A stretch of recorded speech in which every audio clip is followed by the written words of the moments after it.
You wanted part two of living in the graveyard. Well, I stayed in the Japanese graveyard in Waianae for about 2 weeks. I knew going in that I'd be pretty safe, because I only went there at night. Who goes to a graveyard at night? I knew there was no watchman or landscaping crew because the place was so overgrown.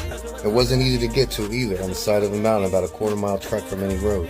For the first few nights I set up a tent, which I quickly and quietly and neatly packed behind a hidden grave every morning.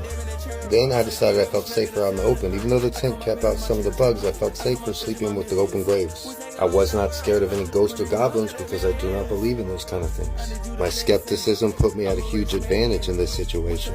I wasn't scared of running into the spirits, but I knew that was impossible.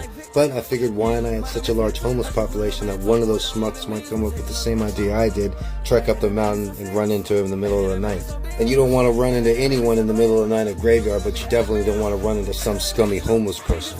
However, the only people I ever saw during these 2 weeks sleeping in the Japanese graveyard weren't homeless people. They were local Waianae brothers drinking among the tombstones late one night. I woke up from a deep sleep. I'm a pretty deep sleeper, and I heard them drinking, talking story, maybe only 20 yards from where I was at. I was well hidden behind some large tombstones from the 17th century, so they couldn't see me, and I could barely see them, but we could hear each other really well. I could hear them, and they could hear me if I made any moves, but I was very quiet.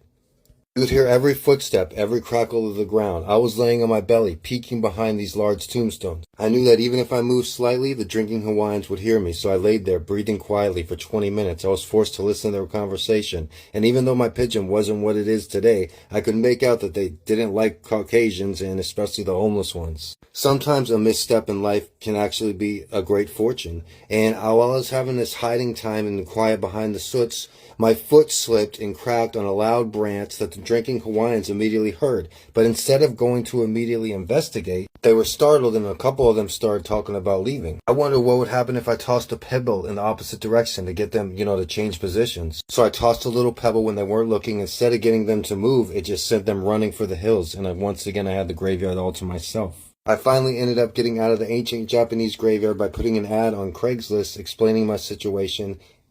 I finally got out of the graveyard when I started working as a caregiver in $1 Million Home. Stay tuned for the next story, $1 Million Home.